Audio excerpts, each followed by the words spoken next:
चलिए, hello student, कैसे हैं आप सब। आशा करता हूँ अच्छे होंगे, स्वस्थ होंगे और आप सभी की प्रैक्टिस बहुत अच्छी चल रही होगी। आप सभी ने हमारी पिछली क्लास में प्रतिलेखन अभ्यास 65 और 66 का अच्छी तरह प्रैक्टिस कर लिया होगा। साथ में उसका अनुवाद जरूर करें ताकि आपको आपकी गलतियां पता चल सके। तो चलिए, इसी के साथ हम अपनी आज की क्लास शुरू करते हैं रामधारी गुप्ता की किताब से 100 शब्द प्रति मिनट गति, खंड 1, प्रतिलेखन अभ्यास 67 और 68।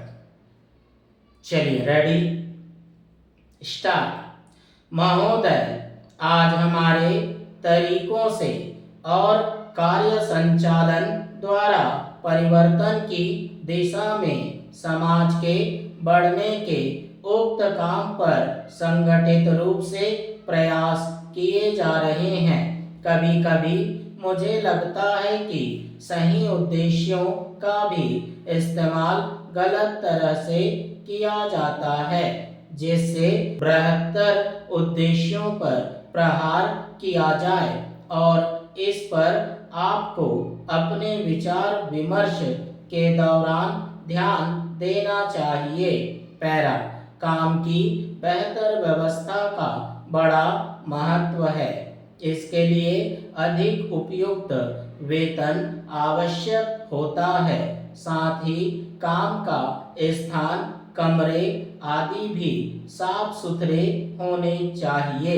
लेकिन जो लोग साथ साथ काम करते हैं, श्रमिक, प्रबंधक तथा किसी परियोजना में या कारखाने में काम करने वाले अन्य लोग, उनमें अच्छे संबंध होना आवश्यक है तथा यह शायद अन्य सभी बातों से ज्यादा महत्वपूर्ण है।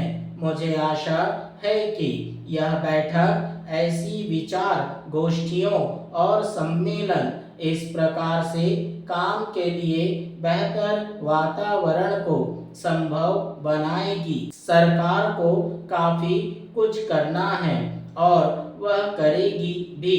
हालांकि आज हमारे यहाँ की स्थिति में ऐसा करना हमेशा ही सरल नहीं होता। यह कहना सरल है कि हम ऐसा करेंगे। नीति संबंधी निर्णय भी सरलता से लिया जा सकता है, लेकिन किसी निर्णय को समुचित ढंग से लागू कर पाना बहुत कठिन होता है। मैं यह बहाने की खोज के लिए नहीं कह रही हूँ, क्योंकि कठिनाइयाँ हो तो उन पर विजय पानी ही होती है और हम ऐसा करने के लिए कृत संकल्प हैं। लेकिन आपको पता होना चाहिए कि अमुक कठिनाइयाँ हैं और उन पर विजय पाने के लिए केवल इच्छा करने या वक्तव्य देने से काम नहीं चलता। इसके लिए स्थिति को समझना और दृढ़ निश्चय के साथ आगे बढ़ना होता है, चाहे रुकावटें कितनी ही बड़ी क्यों ना हो, कठिनाइयाँ कैसी भी क्यों ना हो। सरकार का यही संकल्प है। पैरा, सार्वजनिक क्षेत्र को बहुत महत्वपूर्ण योगदान करना है। उसे यह काम अपनी उपलब्धियों द्वारा ही नहीं, बल्कि श्रमिकों की भागीदारी की भावना को अनुभव करते हुए करना है। मैं जानती हूँ कि आज यह भावना सभी श्रमिकों में नहीं है।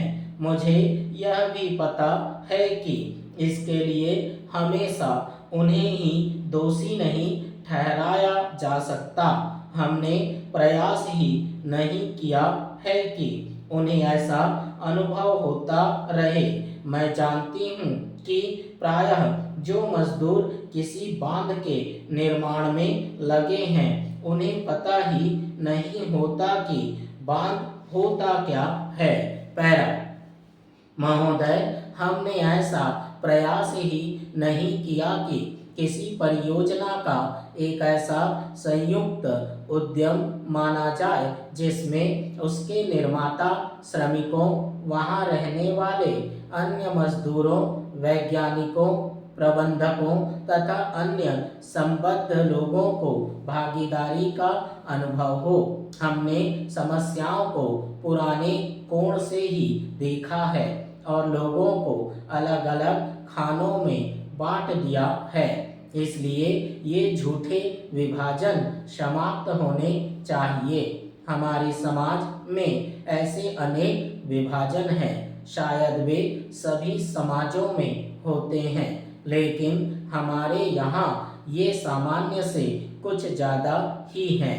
ये धर्म के आधार पर, जातियों के आधार पर, भाषा और क्षेत्र के आधार पर पाए जाते हैं। एक व्यक्ति और एक वर्ग को दूसरे से अलग करने वाली अनेक तरह की दीवारें हैं और इन सब विभाजनों से हमारा राष्ट्र कमजोर हुआ है।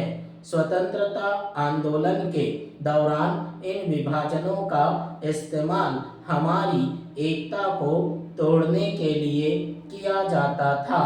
आज भी इन्हें उन लोगों को कमजोर बनाने के लिए काम में लाया जाता है जो एक होकर खड़े होना चाहते हैं, जो भिन्न भिन्न जातियों और धर्मों के होते हुए भी एक ही उद्देश्य से प्रेरित हैं। हमें यह सावधानी रखनी होगी कि ऐसे लोगों के समूह को कोई भी कमजोर न कर सके। हमें ऐसे वर्गों का और विस्तार करने की कोशिश करनी चाहिए जिससे उनके अंतर्गत हमारे और भी अधिक ऐसे लोग आते जाएं जो एक विशेष उद्देश्य को पूरा करने के लिए कृत संकल्प हों, क्योंकि यही देश के हित में है। इसी से देश मजबूत बनेगा। देशवासी मजबूत बनेंगे जिनके अंतर्गत कोई एक वर्ग ही नहीं है बल्कि सभी वर्गों के लोग हैं। पैरा इसलिए संपूर्ण शिक्षा का अभिप्राय है कि हम केवल अपने अधिकारों के लिए संघर्ष न करें बल्कि यह भी देखें कि हमारे प्रयासों का अल्पसंख्यक समूहों पर क्या असर पड़ेगा। औद्योगिक क्षेत्र सुगठित है, उसकी आवाज शक्तिशाली है, उसमें एकता है और इसलिए इसका प्रभाव पड़ता है। लेकिन हमारे देश में बहुत से ऐसे वर्ग हैं जिनकी आवश्यकताएं अन्य वर्गों से कहीं ज्यादा महत्व की हैं, परंतु उनमें एकता नहीं है। उनकी मांग को प्रस्तुत करने वाला कोई नहीं है और उन्हें शायद पता तक नहीं होता कि उनकी कुछ मांगे भी हैं, लेकिन केवल इसी कारण से उनकी उपेक्षा नहीं की जा सकती। हम यह नहीं कह सकते कि उनकी कोई मांगे नहीं है। तो चलिए, ये रहा हमारा डिक्टेशन। प्रतिलेखन अभ्यास 67 और 68 इसकी आप अच्छी तरह प्रैक्टिस कीजिए, रोज प्रैक्टिस कीजिए और साथ में अनुवाद जरूर करें ताकि आपकी गलतियां कम हो सके, आपको आपकी गलतियां पता चल सके। ठीक है, साथ में हमारे चैनल को सब्सक्राइब जरूर कीजिए। ठीक है, ताकि मैं आने वाले समय में खंड 2 के डिक्टेशन 100 की स्पीड से आपको और अधिक दे सकूं। ठीक है, तो चलिए इसी के साथ हम अपनी आज की क्लास समाप्त करते हैं। मिलते हैं अगली क्लास में प्रतिलेखन अभ्यास 69 और 70 के साथ। ठीक है, चलिए आज इतना।